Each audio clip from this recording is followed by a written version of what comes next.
Fall is coming. Let's get going. LL Bean wants to help you make the most out of this spectacular season with gear tips and advice for heading outdoors.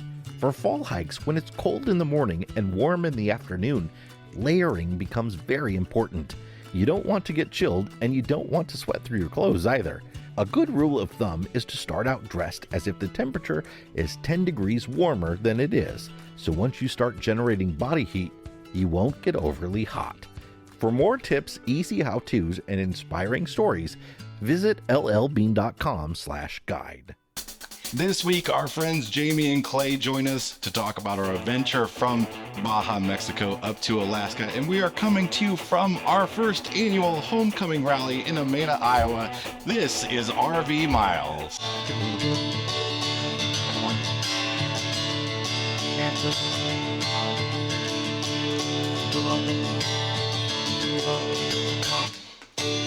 Welcome to episode number 294 of RV Miles. I'm Jason. And we are two RVers who are hanging out with a group of people here in Amana, Iowa. Here at RV Miles, we talk all things RV and outdoors, from industry news to travel destinations, our national parks, and so much more. And all right. Thanks so much again to Dave Trevue, Abby's father, for playing the intro theme song. This is our first time hearing somebody else play it other than the original. What's funny about our theme song is it's actually called Kansas City Heartbeat, and Abby and her family are all from Kansas City. So it's kind of cool to hear Dave from Kansas City playing Kansas City Heartbeat. I know, I got a little emotional, and I was like, don't cry, you're not wearing waterproof mascara. It's not a good thing. We are, like we said, coming to you from our first homecoming rally in Amana, Iowa. This has been just a great time for us. It's the first time we've been able to have a gathering in 2 years. We had our first one a couple of years ago, and it was a real small group, and that was a lot of fun. We were able to get some more rigs out here today. We've got about 40 RVs here in the Amana RV Park and Event Center, and we've been having lots of fun, having a cornhole tournament and a walking tour of Amana and a pizza party and lots of community chats and tips and tricks and all that sort of stuff. And all that good stuff. But could the weather have not been more Midwest? We had 2 beautiful days. We've got some 80s. We've got some a little bit in the 70s. And then boom, we've got 58 degrees. We've got 40-mile-an-hour winds. We have rain. It is officially October. And I was asking myself, why are we moving back here again? Yeah. Because this is the weather I really don't like. But look did you see how gorgeous the sunset was tonight? It was. No, I can't. We're in the pizza. Yeah, I was frantically trying to get some mellow mushroom back to everybody. It was a gorgeous sunset tonight here. Where this park is sort of in the middle of several cornfields. When I tell people that, I sometimes don't realize I'm really being literal about that. It is literally in the middle of cornfields. And can I say the cows seem to be living their best lives right now? Yeah. Like everything has now been harvested. Yeah. The cows are out in the fields. They're just eating, and they're following each other. Like the other day, there's this big sign when you come into Amana. I don't know if anyone saw this, but it says like Willkommen, Amana. And there had to have been like 14 cows just lingering around this sign. And I thought, even the cows are happy that we're here. Yeah. Like the cows are literally like, welcome. Now I'm going to go over here and eat. Yeah, hanging out around those hay racks. Stop. No, don't open that up. So next year we will have hay rack rides, according to Jason. I think we will just have hay rides. Can we get, let's hear it for the hay rides. That's right. And then let's hear it for the hay rack rides. Wow. Iowa. Hey, look. Maybe a little bit of Missouri. Well, we're so happy to be here. It's been a great weekend. It's not over yet. We've got a big day tomorrow. We're going to the Renaissance Fair, and we're having a big trivia night. What are you wearing, Jason? I'm wearing like some of the clothes that I have. Wow. In my closet. So he's not going to dress as a wizard. Someone had suggested. This is what a wizard looks like. I don't know. No, they wear sweaters.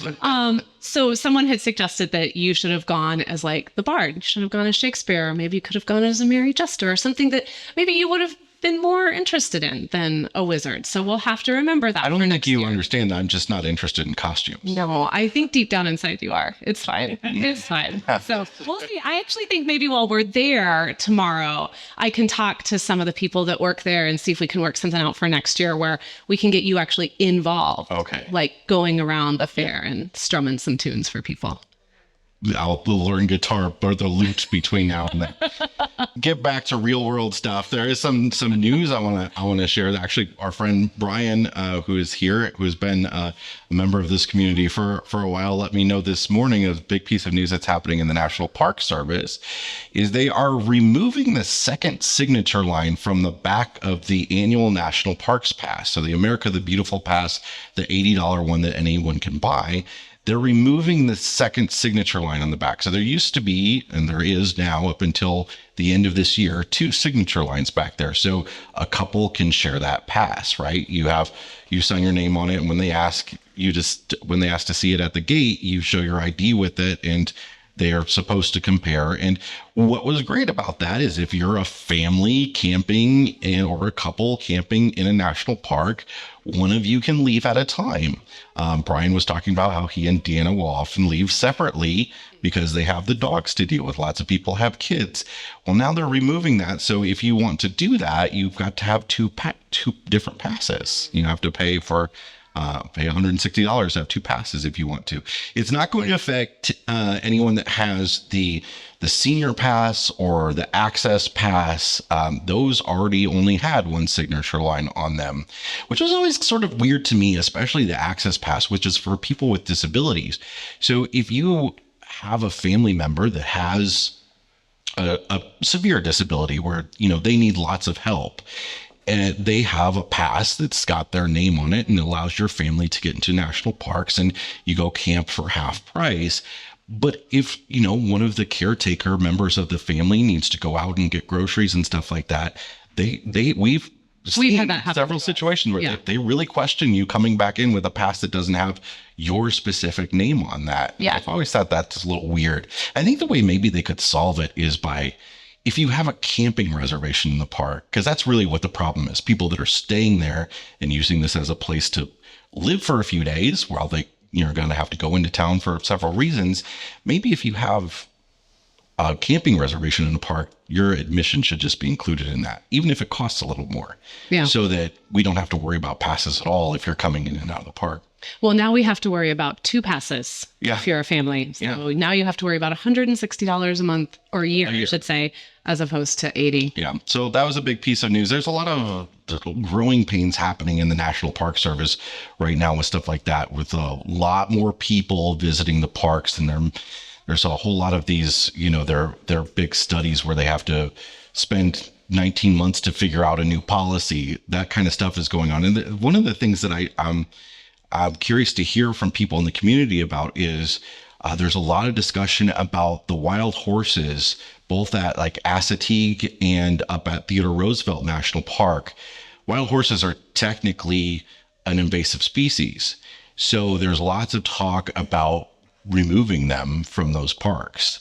And a lot of people hate that because that's the reason a lot of them go there. But environmentalists will tell you, especially down at Assateague, that they sort of kill some of the native marine life there.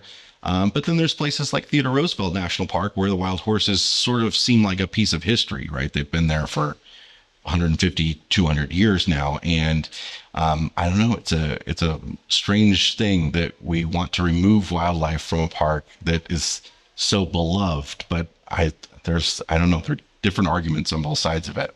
Yeah, well, there's a lot of growing pains happening in the national parks, and I think it's going to be something that we end up talking a lot about for many, many, many years to come. And always have sport content to talk about. Having done like the Side of America's National Parks podcast, where we're looking into these parks and we're trying to find their stories, and we're working with our writers, and we're learning some of kind of the inner workings of these parks. It is sometimes amazing to me that some of these parks even exist, looking at the history of them and how they had to come to be, but then also that they actually kind of get anything done within these parks sometimes, because there's a lot that goes into it. Especially if you're a past listener of the podcast, you know that over time we've worked with recreation.gov. We've had them on the show. We've talked about ways that you can use, because we are big fans of recreation.gov when it comes to camping and of course with our national parks. But just that little piece where we were privy to just a tiny little part of how all of that works over there. There's a lot that goes on in our national parks behind the scenes that I think the next time we talk about wild horses will probably be 20 years from now. Yeah, just getting set up as a new vendor in the system to get paid from the government is an interesting process thing. Yeah, not one I want to repeat anytime soon. So, all right. Okay, so we're going to take a break here, and when we come back, we're going to bring on Jamie and Clay Schumacher, who we have been traveling with, and of course, their two lovely daughters for the last 8 months or so. Oh, longer than that. Yeah. Well, when did we actually start? It's been off and on for over a year. Off and on since, really Balloon Fiesta. Yeah. So and Balloon Fiesta is actually happening right now. Yeah. We know a lot of people that are there. We know a lot of people that gave up Balloon Fiesta to come here. Thank you to you OGs.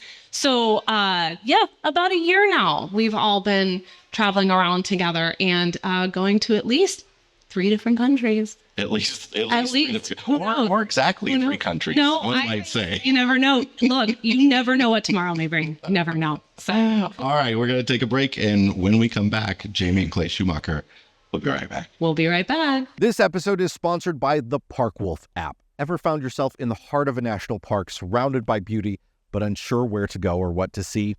That's where Park Wolf comes in. Park Wolf is the ultimate app for exploring national parks. As you drive, the GPS shows you what's coming up on the road, and an audio guide will fill you in on what's there so you can decide if it's worth a stop for you or not. Gas running low, looking for a bite to eat or a bathroom break?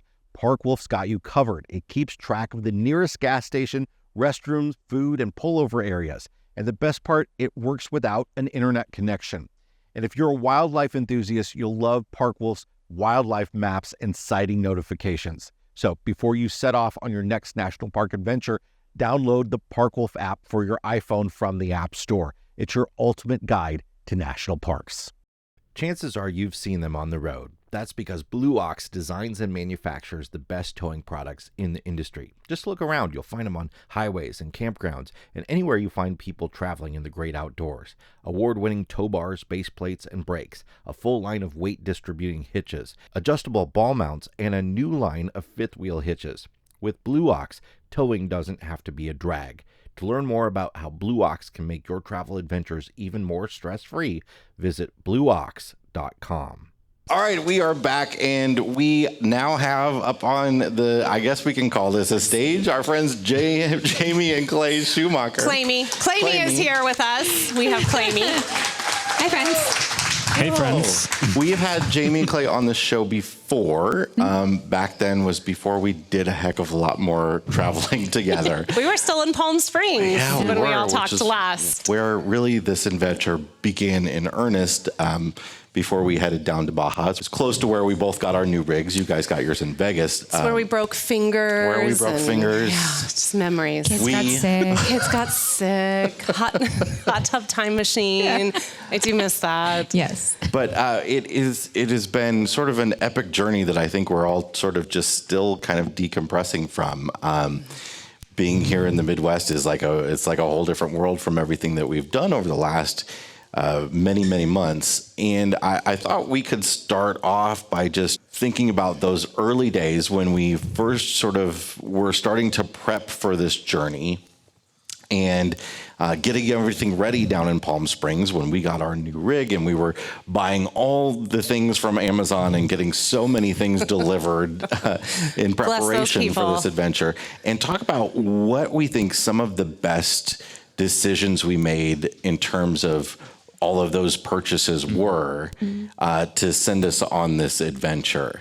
What do you think were some of the real winners? I think for us, one of the first things would be, I guess if you're counting like RV upgrades, the lift on the Airstream came in clutch with ours being 30 feet. Airstreams run real low to the ground. It only has like 9 inches of clearance normally, and we got an extra 3. So we had a foot of clearance, which was, clutch at several boondocking spots where I'd be spotting and I'd be like, oh, good. We just barely cleared it. There was a common refrain of, thank goodness for that lift.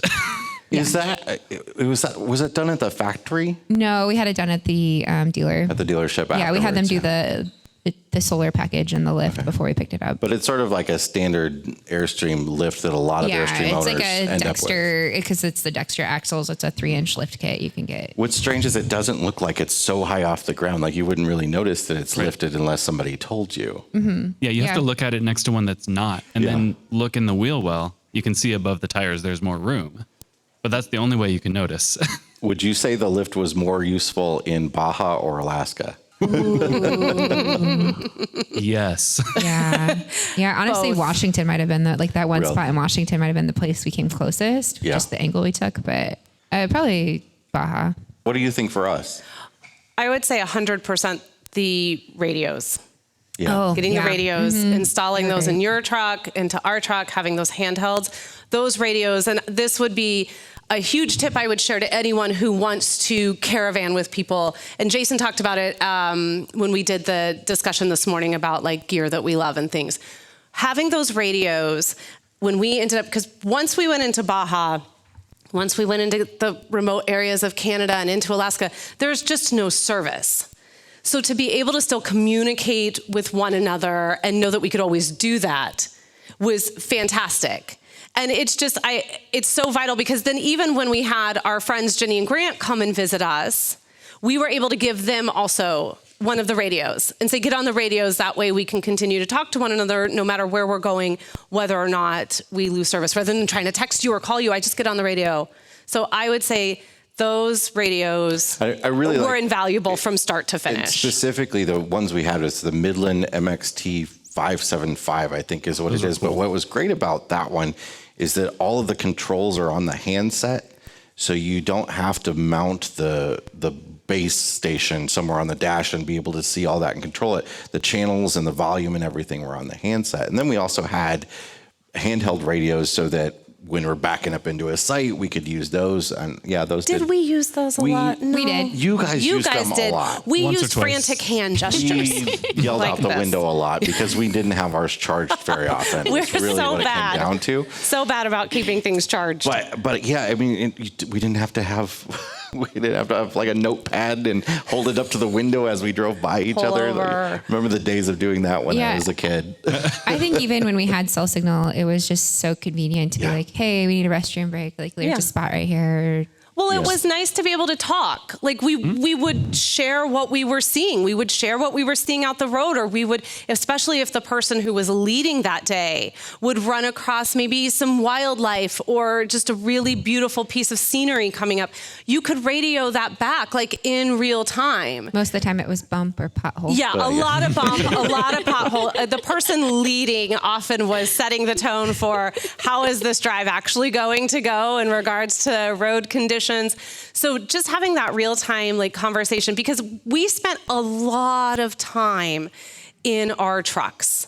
We spent a lot of time driving from one place to another. And I think that the radios allowed us to all still feel connected to one another and to the journey, because it was just hours and days of going from one place to another. And then often, especially in moments when we would get into Alaska, we would get there, and during mosquito season, there wasn't a whole lot of wanting to be outside. So being able to chat with one another, and then because we were traveling in like a 25-foot RV, it's not like we were having people over to like hang out with us, right? We were 5 people like just squished into this little space.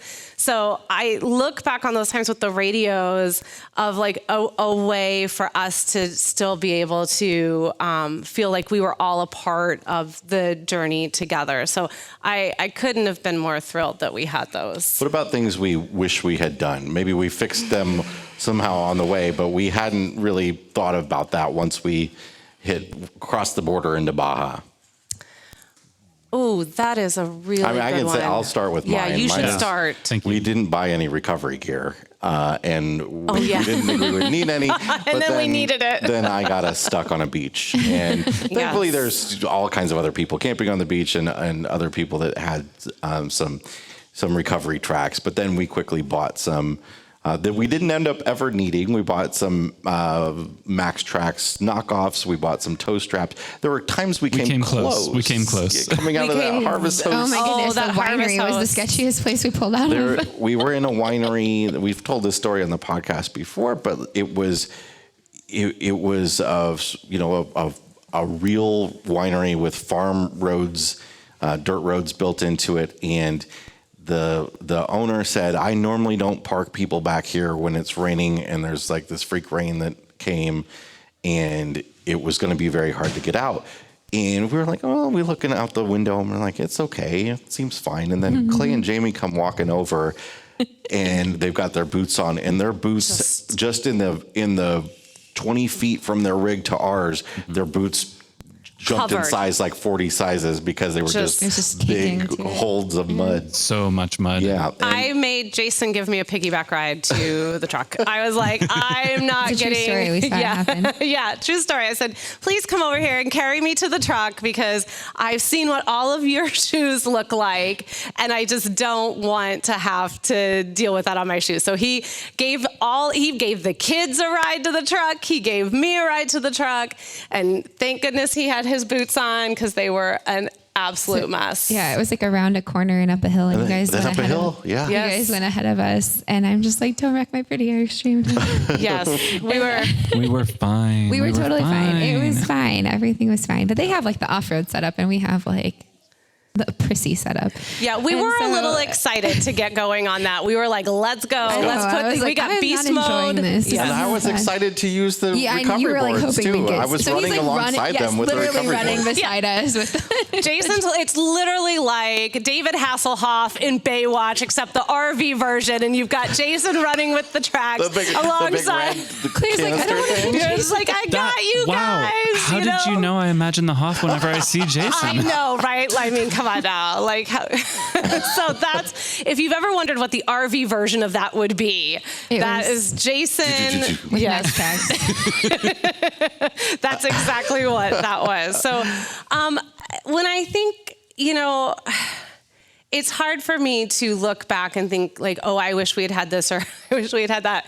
I think the one thing I do wish, the first thing that came to my head was, I wish we had gotten more cash in Baja, or just cash in general. You weren't here. I talked about that this morning. We had to borrow cash from these two several times, borrow pesos from them because they were smart and got plenty out. And we were all like, well, we don't want to have too much on us in case something happens. But the ATMs were few and far between. I kept going back for more and more, thinking every time I went back, I was thinking, oh, this is going to be enough. Yeah. And it's just like converting in your head, that sort of thing. But I mean, it got to be such a a running joke that I know Jamie said to us one time. She said that when Clay would go to get cash out, they'd kind of be like, "Now, how much do we think the Eppersons might need to borrow?"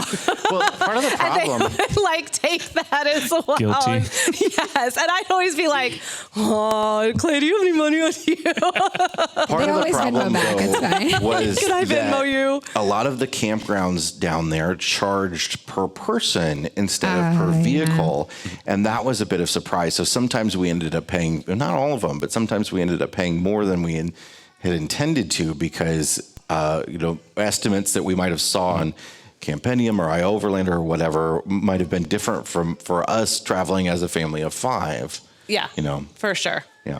What about some things that we really loved, our favorite moments in sort of different areas? I want to start with Baja. What was everybody's favorite moment in Baja? Oh, beach camping. Yeah. 100%. Yeah. Which beach? Oh, don't make me pick. Well, I would say I can't remember their names. You guys, come on. I can't. I'm not good with this stuff. Playa Santa Spock would probably have been. And I think we loved that so much that we went again. We loved it so much. I think that beach camping to me, that moment really sort of embodied what Baja felt like to me. Yeah. So we were here lined, parked right on the beach, and you could look out in the morning and you're looking right out onto the water. But then at the same time, you have a really bustling kind of community of RVers around you. And everyone's in a really good mood, and you've got some vendors coming along. And at one point, I bought pizza out of the back of a minivan for the kids, you know. I bought ceviche from a car trunk. Are you ready to eat ceviche yet? Are we back to eating it? I don't know. Yeah, it's been like ever since you bought it out of the tasted truck. really good. It's so good. You're like, then it I can't. And then it wasn't good. But there was even a little restaurant there, and they would do like a happy hour, you know, from 4 to 6. And this is not, you know, don't get me wrong, it wasn't like being at a resort. You're literally just like, you just go in and you're not hooked up to anything. You're just camping right there on the beach. They did have a couple of dump stations. They were real sketch at best. So I don't know that we used them. I know you guys We watched used you. them. We watched you spend a lot of time backing up to the dump station up a hill. No, so Yes. you pull forward. Yeah, to remember it, you had to then pull you forward. back Drive up out on of these it. sketchy rocks, and then you back out. Yes. And we said thank you for the lift. Yeah. Yeah, So- thank you again for being lifted, Flo. So what about you guys' favorite moments in Baja? I know what yours is going to be. Okay, go ahead. But I think mine was going to be Santisfac, but Tecolote was really cool, I thought. Oh, yeah, And for the sure. Republic of Nomads meetup and all of that. Like, it was really beautiful there, and it was fun to walk along when we walked over to that restaurant and got cocktails and stuff, and like all along the shore there. It was really, really pretty. It was maybe the prettiest beach And so overall that's that we were at. outside of La Paz. Yeah. Yes. And that's the one we were able to sort of get in the water the most at. It was warm enough too. There was the least It was amount of actually wind. And warm too. Yeah. Yes. The wind when we first came into Baja was really quite something. Like when we were in Baja, California, as opposed, I think, to our experiences in Baja, California Sur. And maybe the wind felt stronger and more intense because it was cooler. And then it was just as we got further south, it got warmer. But those first few days, those first couple campgrounds, I was like, this wind is going to knock over my RV. Like, it was so intense. So mine was whales. And Oh my God. honestly, that goes for Alaska as well. But where did whales. We went from Herrero Negro. Yes. We went on like a whale watching tour, and this is not like a whale watching tour we've been on anywhere else. You get on these pretty small boats. That you I think- could totally fall out of. Yes. You can Nobody fall- fell out. But you could have. But this is Like, you could've. where the gray whales go. It's like their nursery where they have their babies. Yeah. So they're just hanging out in the bay there, and you go out and you're literally floating out with your boat's floating out there with all the whales, and they swim under you. They turn on their belly. They knock into your boat. At one point, They blew lift its your boat. blowhole right into my face and knocked my hat off. Yeah. Yeah. It was- that was mine like- too. Sorry for That- stealing yours. No. It's fine. It was so wonderful. I mean, and it was. I talked about that a lot this morning in our roundtable talk about Baja, but it was intense. I think for a lot of us, because these giant animals were playing with the boats, and the It was waves really were high cool. in the first place. But there's just it's the amazement of a creature that size, right? It's just. It was Wonderful. amazing for like the first 20 minutes. And then the Even next the first hour. hour and 10 minutes was just like, oh my gosh, this is still going on. The whales are still pushing the boat. This whale just lifted this boat out of the water, and then we had a couple Wasn't it with great? us. Oh, it was so great. I mean, this is, that sounds really, I sound really ungrateful saying that, because what an experience, right? Like, how many people get to say that you reached out and you touched a whale, that they were coming up to you in a playful and kind way and wanted to just engage with you? How many get to say that they experienced that? There is, for me, a level for me personally, and this is something that we have shared about this experience if you do it. We were out there for about an hour and a half, and that's a lot of sensory. It's really intense. And we had a couple of people with us that every time they would see a whale, they would rush to that side of the boat. And so the boat was always going like this towards the whales. And I thought, what child will I be going after first? Like, or Jason, or me, or what person? Yeah. And our driver was so chill. He's just like, more whales. And he would take us to more whales. And finally, I looked at him and I said, "Sir, we have to leave now. It's time to go." Like somebody had to say it. We were all thinking it. Everyone was starting to really kind of fall apart. We were on whale overload. And I just looked at him and he's like, "Oh, you want to leave?" And I'm like, "Yes, now, this way. Like, please, we have to go. Por favor." Like, it was so intense. So you mentioned speaking to somebody, and that's one of the things that I wish we had done a little bit better, was prepare ourselves to speak the language a little bit more. Same. Yeah. I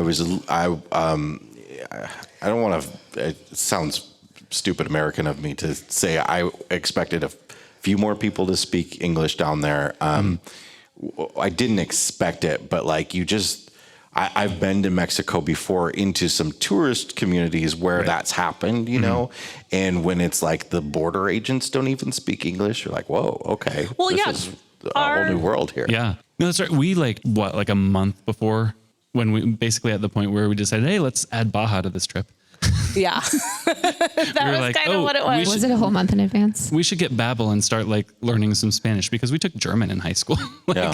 I knew like hola, you know? Yeah. Yeah. And actually that was pretty darn good. And this is not an ad for Babbel, but like keeping doing it and then also speaking in person with people, I came out of it feeling like, wow, I can actually speak like un poquito español. Yeah. Yeah. You know, and it's Like enough to carry on a like to check into a campground or to Right, like, But not to tell them that this is my laundry and this is her laundry. that might have Don't been- wash them together. No comprende, no undies insane. This might have been the best moment in the whole trip, let alone Baja.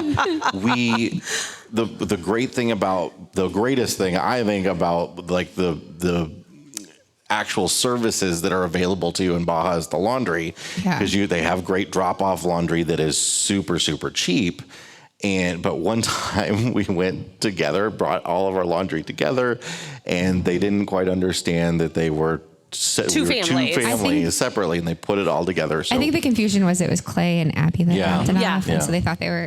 Yes. Yeah. So we had to separate out. You all had a of our laundry sorting party. Yes, I went over to their house, and Jamie and I. folded. Yeah, it was beautiful. It was all clean and beautifully folded. And Jamie and I sat there and went, "Oh, okay. These are my underwear. This is the kids' underwear. Looks like your shirt. This is my shirt. These are your pants." Up close and personal. Yes, and I was like, "Oh, you guys like that brand too? Oh, we like that brand." You know, so it was some real friend bonding times.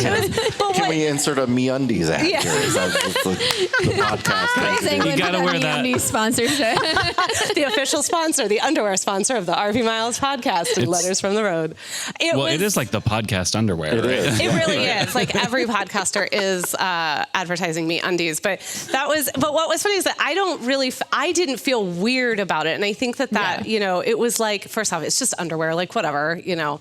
But I think that speaks to sort of at that point kind of how comfortable the families had become, like how much it was working, and like to have all our laundry mixed in together was just like, oh, whatever, like, oh, this shirt is so cute, oh my gosh, look how little this little JoJo shirt is, you know. I mean, it was just stuff like that. But it's hilarious because it was Clay and I that went in there, and we tried really hard to be like me, him, not together, like no familia, like, you know, and they just were like, okay, we'll see you at 8:30. And then they just handed us all the laundry back in plastic bags, and I was like, uh-oh. It had the two phone numbers on it, but somehow it was all together. It's a great story. It made for some good content. It made for a great story, a core memory. Let's move north and talk about California a little bit. Everyone's favorite spots in California. And I will start with mine was Sun Outdoors San Diego. Mainly because, I mean, look, there were so many highlights of California. There were so many wonderful places that we went to in California. But This was the nicest RV park I've ever been to. And after a month of being dirty and not showering very much in Baja, Sand everywhere. lots of sand, so much sand. It was so great to cap that off with entering the U.S. and going to. We did spend a night at a nice. What was it? A national forest park before we got there. But then we get to the sun outdoors and just sit by the pool and. Ended up doing a lot of rig maintenance and buying a lot of stuff over Amazon again, but it was sort of a really great way to decompress from all the work that was the Baja experiment. Yeah, we took the Airstream in to get a broken window fixed while we were there. But it was awesome because they had the camping, I shouldn't call them camping cabins. It was like a resort the tiny cabin. houses, yeah. Oh my gosh, that we got to stay in while we did that. So we paid a lot of money for them. Sure, but it was a really nice park. It was a really nice park. They didn't offer it to you. You definitely paid them to stay there. It was convenient to be able to do that for sure. I think my favorite. I was going to say Santa Cruz because that was actually really fun, kind of surprisingly so. But I think my favorite week was Redwoods. All the hiking and meeting up with a big group of people and not big, but a couple other families joined us too. And just getting to do all those fun drives and all that stuff was super fun. Redwoods felt like we were in a whole new world for the first time, I think, at least since Baja. Going up the California coast was gorgeous, and there's so much to love about the ocean. But then you're this is the first time for me. It was I've never seen anything like this before. Yeah. Northern California, for sure. I would just put all of Northern California into that. And then going into Oregon and into Washington, that whole stretch was probably, I won't be able, if you're going to ask me about Oregon and Washington, I'm not going to be able to pick a favorite. It's just that section of that drive, if you ever get to do that as an RVer, is really just so truly magical, and you understand now why so many people want to go out there and experience that part of the country. It's really stunning, and it is something that I wish that we had more time. I knew why we didn't, because obviously we were trying to get to Alaska, and that's a long, long way. Yeah. But it was enough to be oh, I'm definitely going to come back here. I will be back here someday. So that, I would say, all of Northern California and into the Pacific Northwest. That was an interesting thing about the trip, though, because we spent February, all of February in Baja. Mm-hmm. And then we spent a long time in California, almost 2 months. And then we rushed through Oregon and Washington to get to Alaska because it was weather. Well, yeah, we couldn't go. Yeah. We could have, but especially doing Yosemite and stuff we wanted to do, we needed to stay south. Yosemite was probably my favorite. Later. Yeah, well, that's what my favorite was going to be. We needed to stay south far enough into the year to get to do those things. Otherwise, it would have been too cold and snowy. Yeah. Mm-hmm. So, and then we had to rush through the Northwest to get all the way up to Alaska on time. Yeah, and then we just didn't have that time. And I think we all felt that we didn't have that time in Canada that we wanted. Because, again, you're rushing through, and I don't want to jump ahead in the conversation, but one of the things that we talked about was for a lot of RVers, when you plan this big Alaska adventure, plan that time to spend in Canada if you have it. Don't use Canada as just the drive-through state. It's not, it's not Kansas. You're not just driving through it to get to Colorado, right? No offense, my friends in Kansas. Saskatchewan is. No, we loved that. Yeah, I've spent some time in Saskatchewan. We loved that distillery, though. That was a real highlight night at that Harvest Hosts that we stayed at. But Clay, you just teased your favorite, though. It was Yosemite. Yeah. Yosemite is hands down my favorite national park, too. Yeah. If you haven't been, if you get the chance to go, please go. Just Yosemite Valley and Hetch Hetchy were the only two things we did, and we spent a week there, and we could have spent weeks and weeks. Yeah. And weeks for there. sure. And it was such a great time to bike there too. Yeah, it was, with the falls going they were and everything. Oh my gosh, that Wapoma Falls hike at Hetch Hetchy was probably my favorite hike I've ever done. Yeah, pop-up waterfalls. It was just that time of year. A waterfall would just burst and it just come down the mountain, and then a minute later it would just be gone, and you just had this moment where you caught what we called a pop-up waterfall, and you and maybe 5 other people got to experience it, and then it just disappeared. And that was just, you think, my gosh, I just happened to be in the right place at the right time and look at this beautiful gift I was given. And it really reminds you of like why you love to do what you do and why we go to these places and kind of endure some of these hardships. I know we're talking a lot about our favorites, but this wasn't always easy. It's really hard. You really have to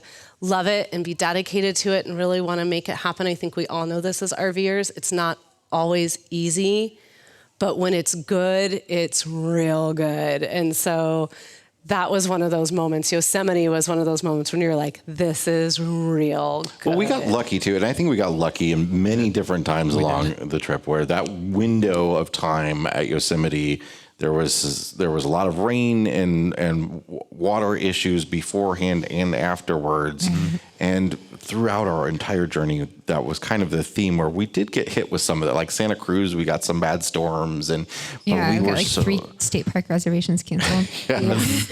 But we were so lucky up through Canada and Alaska to avoid a lot of rain. But let's jump to the Pacific Northwest. We'll combine Oregon and Washington. Favorite moments up there? All of it. I don't know. It was just, and I think this was part of like processing it all still, because we were moving from one, and I don't mean to step on your guys' answer, but for me, like, as you sit here and ask me these questions, I don't think I can answer them, because it was, to me, I'm still kind of processing all of it, because so much happened. So much of it. There was so many amazing moments that were just happening, and we were going from incredible place to incredible place. And so when I try to think of like, what was that one thing I loved? It's really hard to do it, because to me, it's more of an emotional thing. Like, I just have what it felt like to be in those spaces. And I felt that in so many different places. Mm-hmm. But I mean, I guess Allen's Bar Allen's Bar is way up there. Yeah, would be way up there as dispersed camping that we did in Washington. Right on a river. Yeah, close to that spot, something we visited at that spot was Ruby Beach, which is part of Olympic National Park. Mm-hmm. Was just even though it was a terrible day, it was like foggy and cold. It was perfect Washington weather. Yeah, it was just still really cool to see this sort of perfect Pacific Northwest view of fog and giant tree limbs washed up on the rocky beaches with towering pine trees surrounding you, and the kids just playing forever on with all of the driftwood and stuff. That was such a great moment overall, because I think all of our kids were playing together at the same time. We were able to chat and wander around. It was just that was a really special day for me.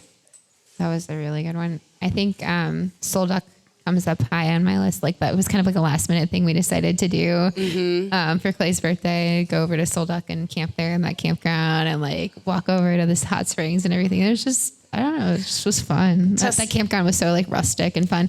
To have to squeeze a 25-foot RV into a camp spot was just like, to me, I was like, oh yeah, we're like really in it now. Because we normally you'd be like, yeah, I'm trying to get this 43-footer into this spot. No, we were trying to get a 25-foot RV into the very last first come, first served spot they had. I was so glad you guys got this spot. Yeah. And I was like, this is it. This is like, we're in it now, and we had to back out of our pull through. Yes. It was so tight. Like, it was rough. And that's the campground. We talked about this with the dump station situation, with the person that was teaching another person how to dump their tanks, and they were teaching them that all you have to do is just open the valve and just let it flow onto the ground, no hose, nothing, and it'll just drain itself down into the sewer there. And at least they were like, start with your black first so you can rinse the ground with your gray. And there was no running water there. And there was no running water at that dump station. And we had gotten up to there before they had. And so we're watching this whole thing. And I'm over there. I'm like behind our rig, and I'm kind of just like trying to do a little stretching. I'm trying to just like get chill, because I know it's going to be sitting in the truck. And he comes around and he's like, oh my God, I got to talk to you. Come here. And I'm thinking, oh no, what's wrong? Like anytime Jason comes up and says, I got to talk to you, I'm like, oh no, what is about to happen? And he's like, they're not using hose on their dump station. And I was And like, it was too late to go help them. right, They've like already done it. the ship damage had sailed. was done. And so They were beyond help. It wasn't a ship, but it wasn't something their sounds like that. had Sounds like sailed. ship. Okay, their had sailed. So they're coming around, and I'm trying to be as discreet as I can, and yet at the same time, I'm running.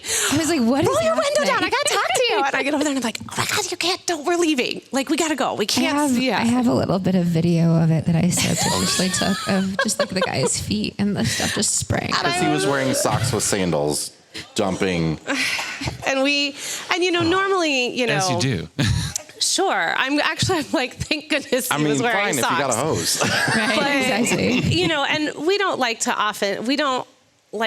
RV shame. That's not our style. But this was at a whole other level where you're at the point where you're like, I don't know how to even go up and begin this conversation. So I think the best thing we can do for ourselves is we need to leave. We need to go find another dump station. We all know we have very full tanks. Like we were at capacity, like in our tank, like it needed to be dumped. Yeah. And I was like, we will roll the dice on this one and go find somewhere else because there's just not enough hand sanitizer out there to get me over there. I don't know. And I don't even dump. That's not my job. That's his job. I would have just been sitting in the truck. Well, it's not like one of us had our black tank separate in Baja. Yeah. So I was going to so save that for that because I wanted to ask about The fails. things that went wrong, the fails. Yeah. So Clay, do you have a favorite Pacific Northwest moment? So I love Olympic. I want to go back to Olympic over and over again. I think this trip really cemented it for me that the Pacific Northwest is just like a special place for our family, for me, for us. Like, just, I don't know what it is about. And really Northern California with the redwoods is kind of part of that too in my mind.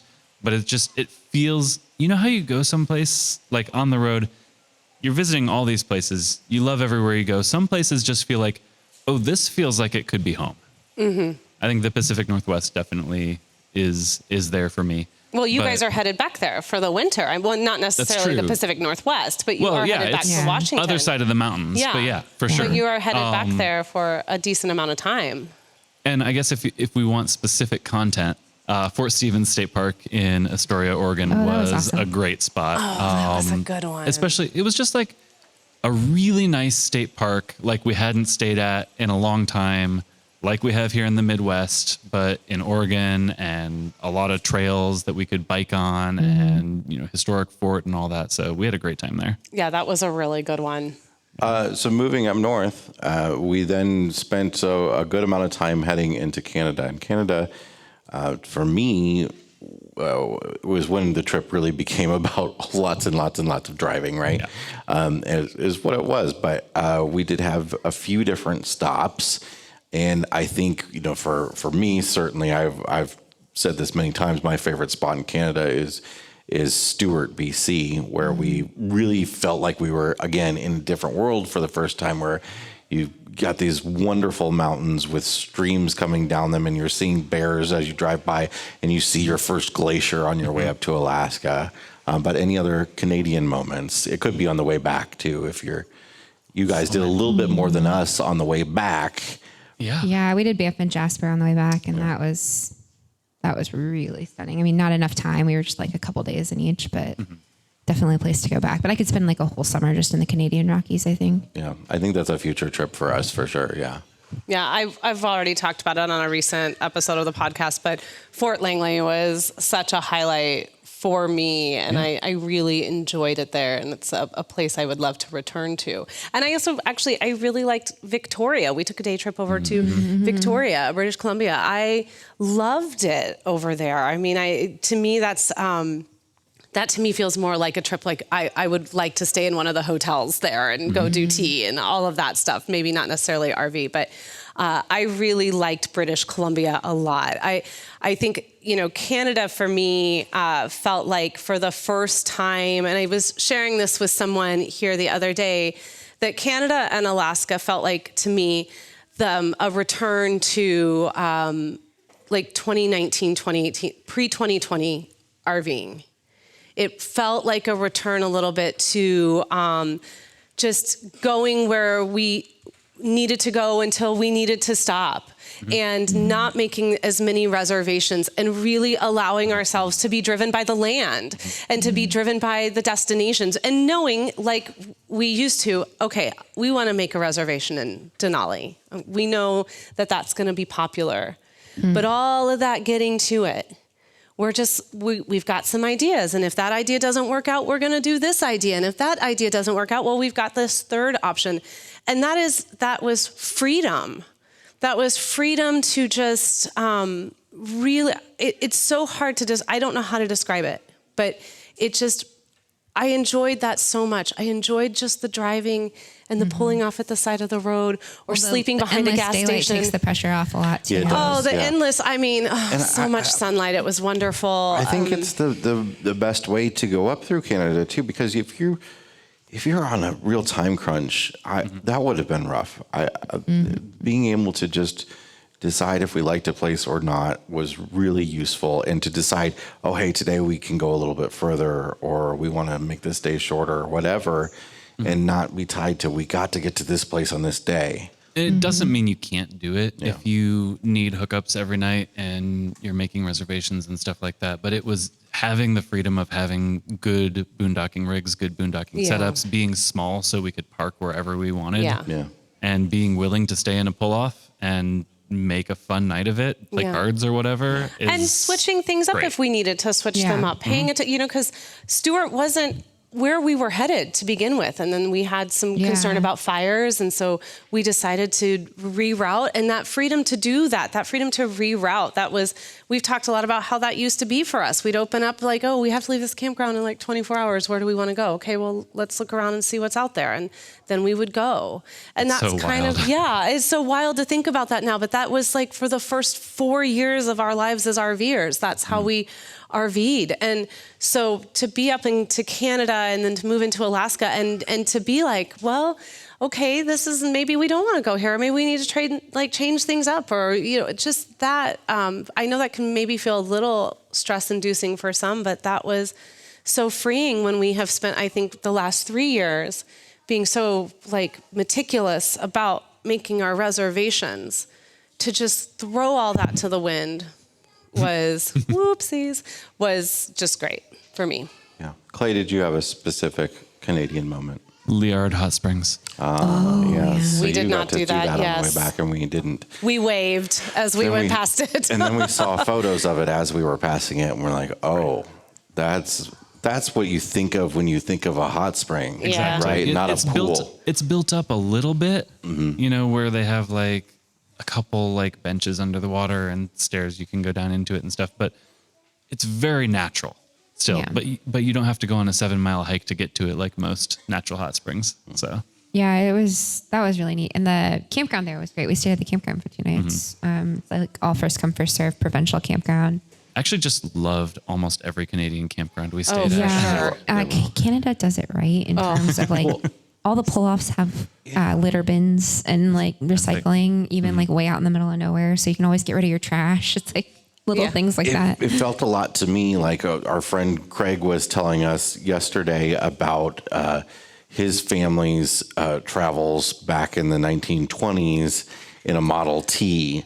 In the early days of the very, very earliest days of road trips. But even back then, it was when they were towns were starting to set up camping areas for people to stop at. And, we're encouraging tourism, and it feels like on your way up through Canada, they've spaced out these provincial parks for you to stop at on a regular basis. And even if you want a full hookup park, they're at a decent clip from each other where you can stop at those sorts of places, and all the gas stations and all the services that you might need are just they're few and far between, but they're where you need them. Yeah, I think that was the thing about Baja and Canada and Alaska was road tripping in a place where people are there to road trip and they want road trippers, and everything kind of caters to that.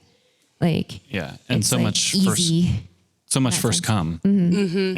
Yeah, and that was not ever stress inducing. I think sometimes here in the States, first come, first served has gotten really stressful, and you're oh, if I don't get there at Monday at 2:30 2:35, everything's going to be gone.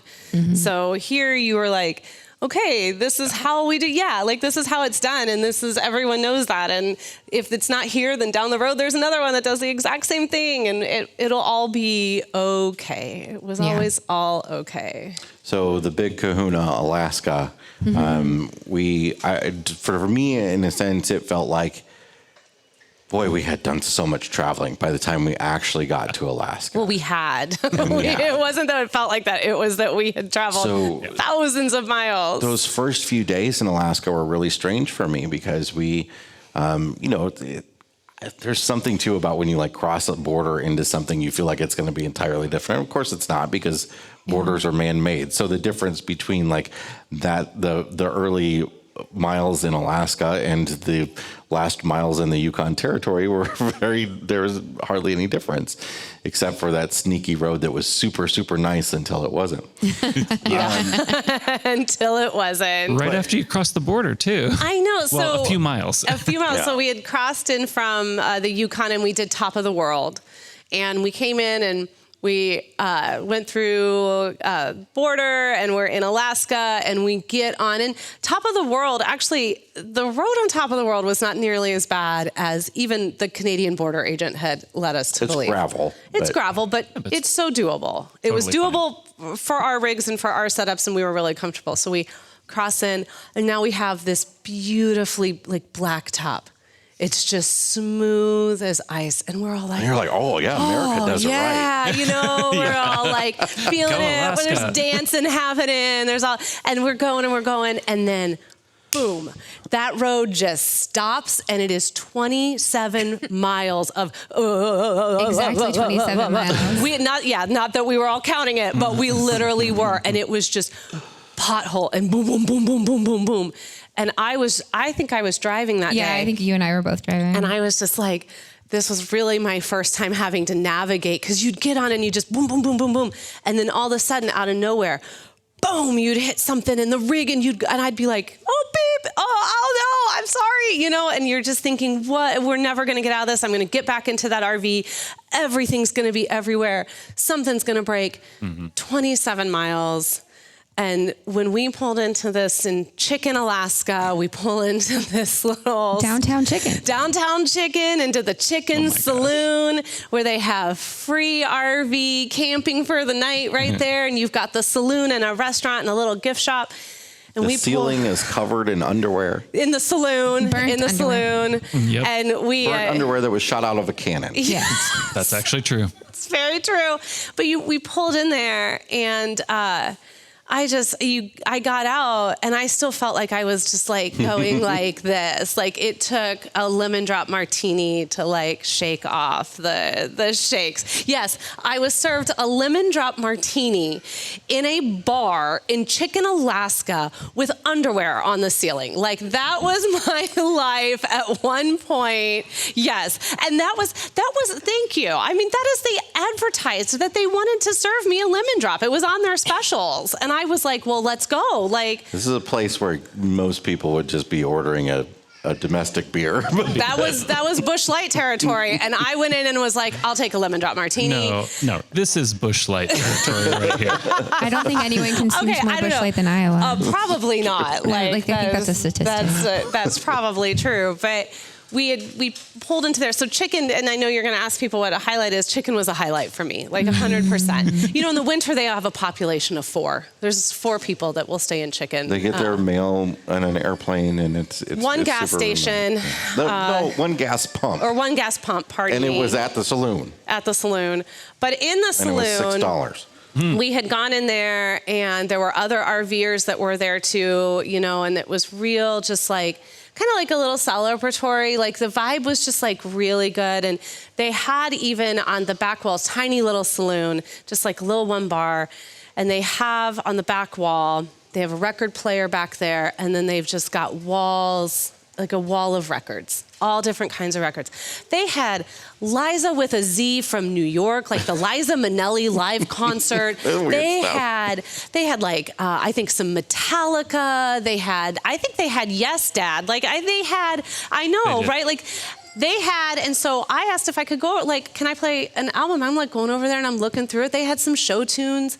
I came across Weezer's Blue album, and I was like, there we go. That's what I'm putting on. So I put on Weezer's Blue album in Chicken, Alaska, drinking a lemon drop martini, and that whole album played in that bar, and we just hung out in there. The kids were back at the rig, enjoying their Starlink, and we just had like this cool night. We met some locals. We saw It we saw just was moose. awesome. We saw Mama and her baby, and it was just you can't make a reservation for that. Yeah. It just happened. We just happened to be there at the right time for us, and I really loved that night. Like that was a good night. Well, my spot will be Denali National Park. I was dreaming of going to Denali the whole time, but being able to actually camp out past the road closure where most cars aren't able to go, and when you have a reservation at this campground, you're able to drive on the road that only the buses go on, and just being able to drive out on a national park road like that without seeing really any other vehicles except maybe one or two buses was really wonderful. Well, and we got to take our bikes out onto that road too, which to bike out there and experience some of the wilderness hikes that we went on, and just Denali. Although after talking to our ranger afterwards, I'm not sure we should have biked on that road because apparently the bears love chasing bikers. Yeah, they do have the most problem with wildlife encounters for cyclists. I mean, not that our electric bike was outrunning any kind of bear, but thankfully we did not encounter a bear while we were out on our morning bike ride. And I'm still glad that we did it. And I'm glad I didn't know that before we did it, because I probably would have They gone. did tell us that if you do encounter a bear, to stop and don't try to outrun it on your bike even. Because it will chase you. So. Well, is it a curious bear or whatever? I can't remember. What was the other type of? Defensive. Is defensive or curious bear? We got a lot of lessons Either on the one, difference. you're not supposed to run on your bike. I just still Yeah. couldn't No. figure out how you could tell the difference without asking. You ask, excuse me, are you curious today, or are you feeling Excuse me, Mr. Bear. defensive? Yeah, and then they will tell you. I'm bear curious. Favorite Alaska moments from you Well, guys? speaking of bears, I think the coolest thing that our family did was we went with, we booked with Talon Air Service out of Soldotna to fly out to Big River Lakes on a float plane and spend the day fishing where the bears were fishing. And just, there were, I don't know, we counted like 18 Alaska brown bears. Yeah, just it was all a whole around us. We were community of close bears. enough. We were in a little fishing boat. We were close enough to hear them like breathing. I mean, they were super close and not like bothered by us in any way. Cubs and moms and bears fighting each other over salmon and just eating the salmon. Like we spent 6 hours out there on a perfect sunny day. We got so lucky with the weather.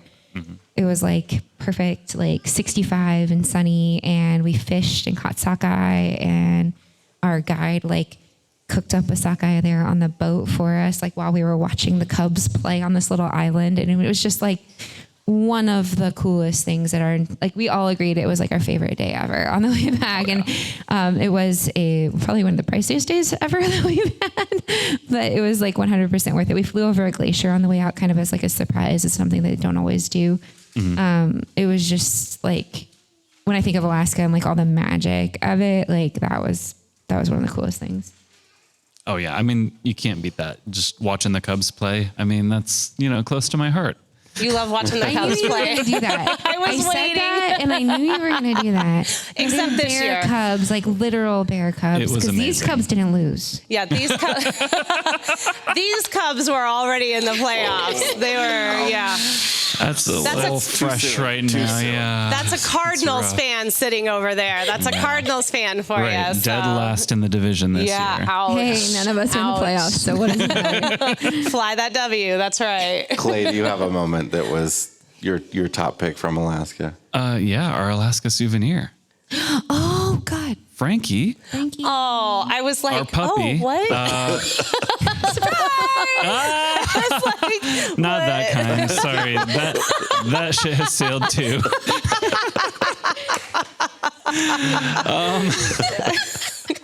The dog. It's close enough. I mean, Yeah, it's this really, is basically a he is the baby. newest He's member my of our baby. family, Yes. and Jamie, babies him. So Definitely. you got Frankie in Homer, right? Yep. Right out on the Homer spit. Yep, out on the Homer spit at a coffee shop. He was there with his foster mom. He was the last in the litter and needed a home. And we said, what? Yeah. Because you had been talking about potentially getting a On dog. our summer list, getting a puppy was on the list. and then That's true. specifically about maybe getting one in Alaska. Yep. The kids wanted a husky. He's not a husky, He's not. but he's great. He's perfect for us. We left with stuffed animal dogs. Yeah. You left with an actual actual dog. Like, and my kids looked at me like, so we get a stuffed animal, they get to leave with a dog. And I was like, yup. That's exactly how that go next door if you need to see a dog. Do you guys?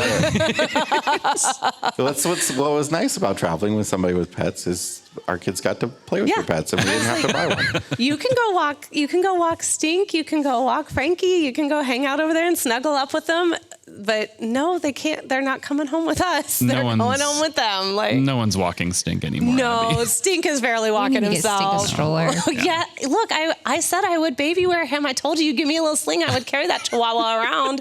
I would have done it all the time. I would have. I actually, before we got rid of our old baby carrier, I did try carrying Stink Yeah. in it once, and he liked it. Stink is a mangy old chihuahua.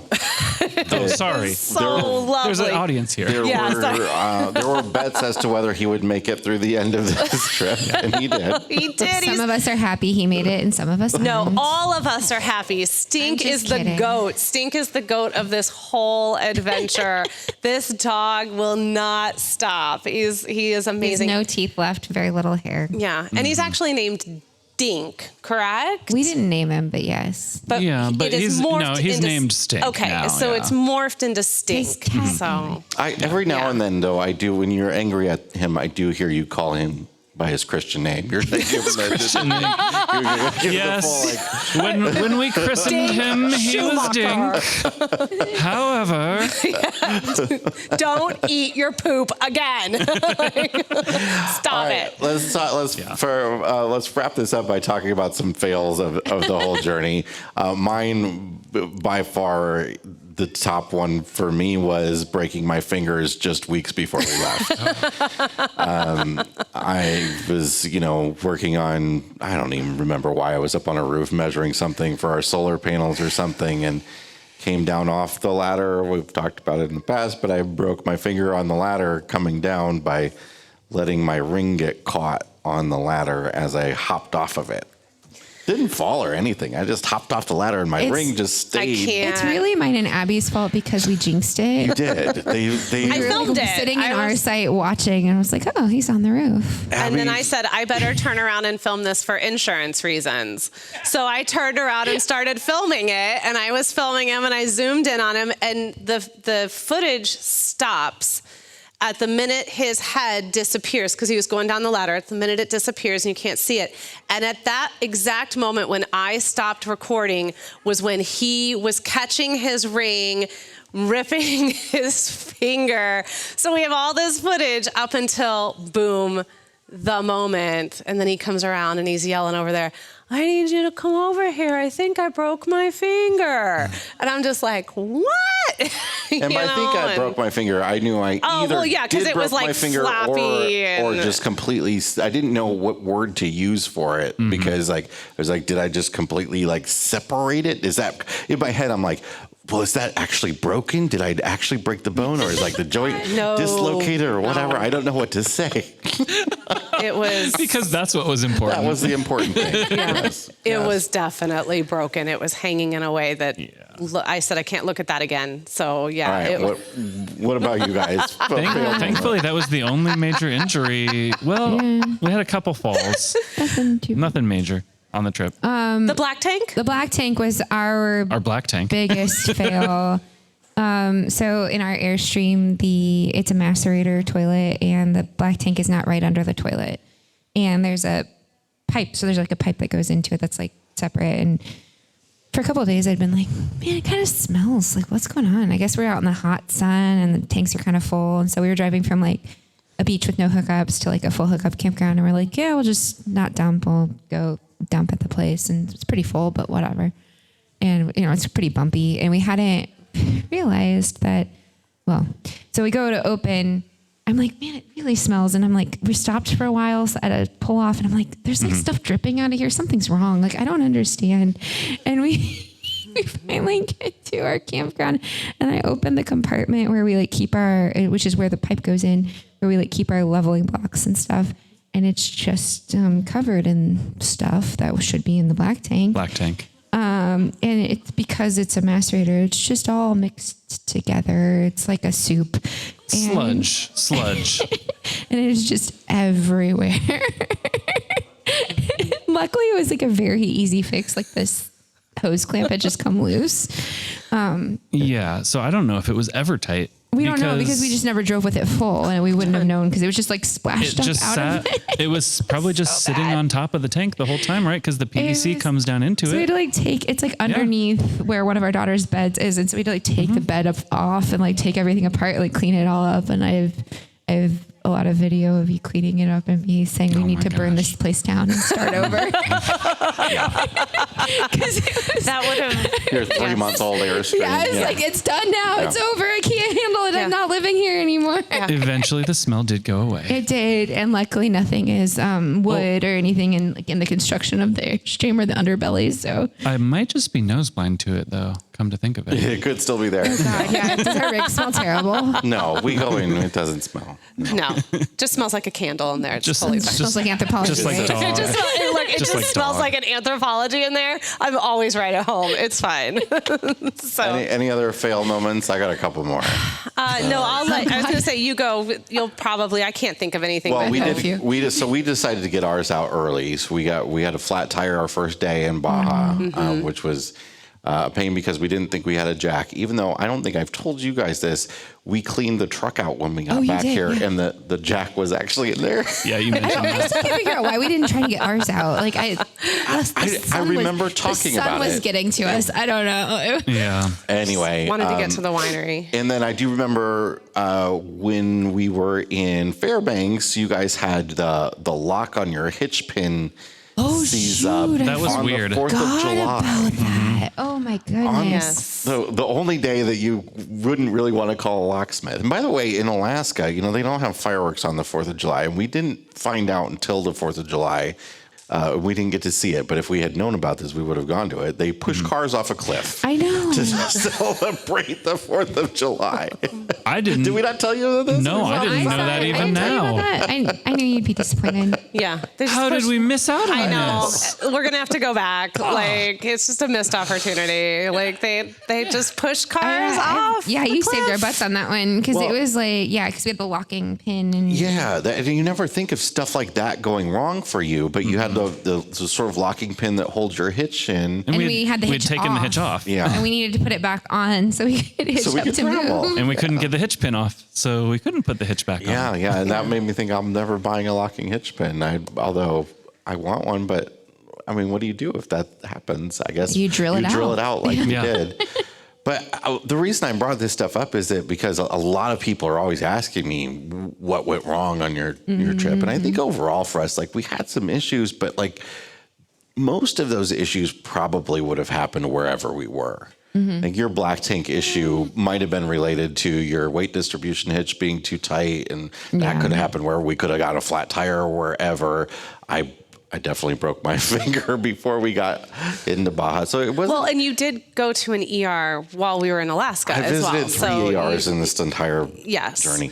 Yes. That's besides the point. But I guess my point being, ER like, there bingo. wasn't anything that was like wildly difficult about what we did, and I think it's something that people shouldn't be really too scared about. I think a lot of the fear is you're not going to have anybody there to help you fix it. But I think everywhere we were, there was always somebody, whether that was other RVers or what. There was always somebody that would have been able to help, even if we weren't together. Well, and I I think think when we came back down, we did come separately. And I mean, even if something had gone wrong for either of us, and it didn't really, I mean, other than I guess our water heater broke and our microwave broke and the door fell off under the sink. And Stuff happens to Airstreams too. it does. It absolutely definitely does. Stuff happens to Airstreams as well. But yeah. Our My water point heater didn't is- break. It started shooting water out the side of the road. Anyway, we were really big on traveling together, and it was really good to be traveling together. But I think a lot of the, especially like going to Baja or being out on the roads in Alaska, we were thinking like, oh, we really want to make sure we have someone with us. This is like another plus of traveling together. Mm-hmm. By the end of it, I think we were both like, Yeah. you know, actually, like there will be someone, Right. You know, Yeah, it's which is I cool. mean, I think it's great to caravan, but like don't let not having someone to caravan with stop you. Would be Exactly, my kinda- exactly. like if you can, it's great. I would do it. Yeah. It's easier, I think, It's to have someone definitely around. a good way to sort of get your, especially if you're go on one of these caravan tours where people have already been to these places to get your feet wet. I mean, for us, I think we were all, you were very, very well researched. You watched every single video on Baja that exists, I think. But I think they're just having somebody else with you did make you feel more comfortable Definitely. throughout the trip. Yeah. Well, Jamie and Clay Schumacher, we have had such a wonderful time traveling with you, getting to know your family, and our kids getting to, be very close friends with your kids. It's been such an epic adventure, and we're sad to see it really come to a close. We'll definitely be camping together again, I'm sure. But thank you so much for spending all the time you did with us on this adventure, and for putting up with all our shenanigans Thank you, along the guys. way. There were a lot of shenanigans. We definitely became a family over that time, and everything that comes along with that. But it was a wonderful adventure, and we were so happy to have done it with you guys. Yeah. Same. So thanks for being there, guys. That was You pretty can great. find Jamie and Clay at their podcast, which they also started at the beginning of this journey, basically. In Baja, right? Well, sort of. No, right after. What was right after we I started got fired? we started recording in California, but yeah, Yeah. sorry, go ahead. Thank Well, you. actually, why don't I have you do Yeah, the pitch where can for we- the podcast? yeah, where can we find you? That's what we ask people. Where can we find Where you? can people hear more about you? You can find us at Letters from the Road podcast and at our Substack, Letters from the Road. Substack. Well, I guess we just have a website now. It's lettersfromtheroadpod.com. Thanks so much for being here, guys. Yeah. All right, we're going It's to a take a pleasure. break, and when we come back, we'll check you. the level of our tanks.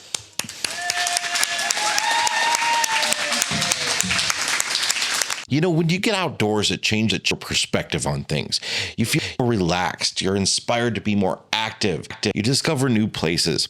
And it's the perfect time to shift how you see things. And an e-bike is a great way to do it. We've been traveling with electric e-bikes now for a year, and they've been great for extending what you can see in national parks and for getting in front of the campground without having to lug the truck everywhere.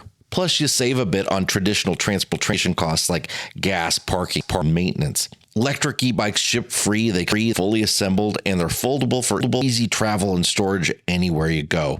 ElectricEbikes.com. Learn more about their wide selection of e-bikes. They start just $7.99 with the Expedite Lite. That's LECTRICE bikes.com. You can even get financing as low as $77 a month, so you can get started today. If you've been RVing for a while, you know that it's that if your RV will break down, but when, and parts and labor costs are only going up.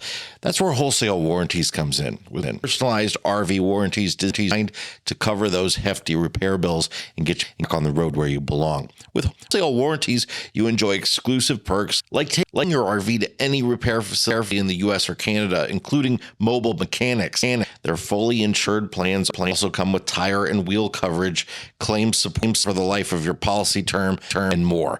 Visit wholesalewarranties.com today to get a free quote and travel with peace of mind on your next RV trip. All right, we are back, and it is time to check the level of our tanks, and that is sponsored by our friends over at Matt's RV Reviews Liquefied RV Toilet Tank Treatment. I'm pretty sure I said that wrong, but that's okay, because you can check it out over at our Amazon store at amazon.com/shop/RV Miles. All right, Jay, what is in your black tank this week? My black tank is one of our favorite pieces of gear that I have always loved, and I talked about this morning when we had our little get-together and talked about all of our favorite pieces of gear. Our landing pad from Blue Ridge Chairworks has been our front door mat for like 6 years now. It's this great wooden mat that we use to use with our outdoor shower to wash the kids off. You can put it in bathhouse showers and keep your feet off the ground, and it has been our front door mat keeping our feet out of the mud.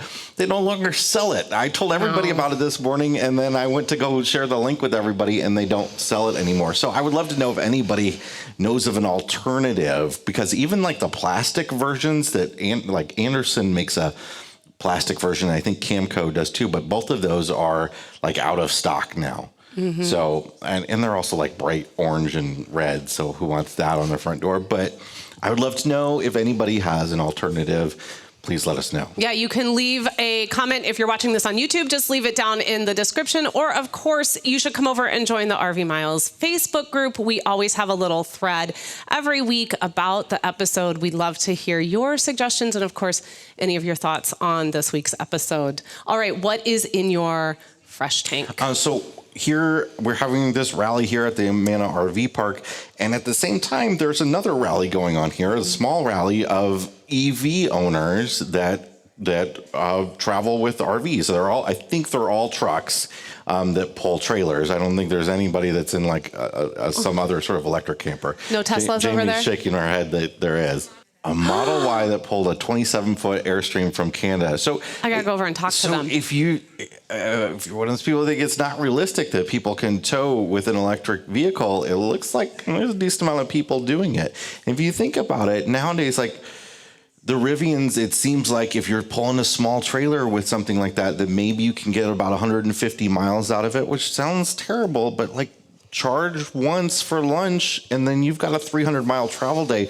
We rarely go over 300 miles in a travel day. We rarely go 150 miles before someone needs to pee. So it's totally works in with our bathroom schedule. Yeah, check the price on the Rivians though. Oh, those are expensive. What's in your black tank this week? Okay, so it's kind of a grayish tank. The black tank part of it is going to go to me, but the fresh tank part of it is going to go to the person that located the item for me. So I rushed out here today to go and pick up pizza, but I needed to go over to the Target that was next door to the pizza place and get a few things that we needed here. And I just was like, oh, I'm just going to take my little wallet that like hangs off of my wrist here. It'll be really quick. I'm going to run in really fast. I was in there for 10 minutes. And at some point in that 10 minutes, I took the wallet off my wrist and I set it down somewhere. I don't know where I set it down. I have no idea. I'm going to go check out. And I'm like, I've got my phone because I always just use like, Apple Pay anyway. And I'm going to pay and I'm thinking, hey, where's my red card? And then I'm like, hey, where's my wallet? And I'm like, oh no. So I go over to customer service, guest relations, and I'm like, hey, did anyone turn in this green like wrist wallet? And they're like, oh no, I'm sorry. I'm like, within the last 10 minutes? No, I'm sorry, we don't have it. And I'm like, oh no. So I'm like gonna retrace my steps because I went to a few other places and looked at a few other things that weren't actually on my list, but I needed, so I had wandered a lot in the store. So I'm like kind of trying to retrace where I'd gone. I'd gone over to the clothes, and I'm like walking around. And all of a sudden I hear over the speakers, will the lady who was looking for her green wallet please come to guest relations? And I was just like, oh my God, that's me. So I went over there, and so black tank to me for my continued sort of like brain fog where I do something and don't even realize I'm doing it, but a big fresh tank to the person who found this wallet because this wallet had a lot of money in it. It had my whole life inside of it, and they just took it right up to guest relations and made sure that it got back to me over the loudspeaker at Target, a Target I can never go back to now. I suppose this is a good time to tell you. My mom is like waving her finger at me back there. That is sign language for Abigail Lee. Abigail Lee. I know I'm going to get a talking to after I this. suppose this is the time to tell you that I found your wallet sitting on a table over here, and I stuffed it in a bag back there. Oh, great. I said, okay, thank you. Because I didn't know I'd done that either. All right, that's it for this week's episode of the RV Miles podcast. Thank you so much for joining us for our We did it, third y'all! live show. Woo! We made you sit through a very long episode, so thank you very much for sticking with us. This is not normally how long a show goes, so thank you to everyone that's out here. Thank you to Jamie and Clay for joining us. Thank you to you at home who you're watching or listening. And please, until next week, stay safe, stay healthy, and keep logging those RV miles. We'll see you next week, everybody. Bye, everybody. Bye.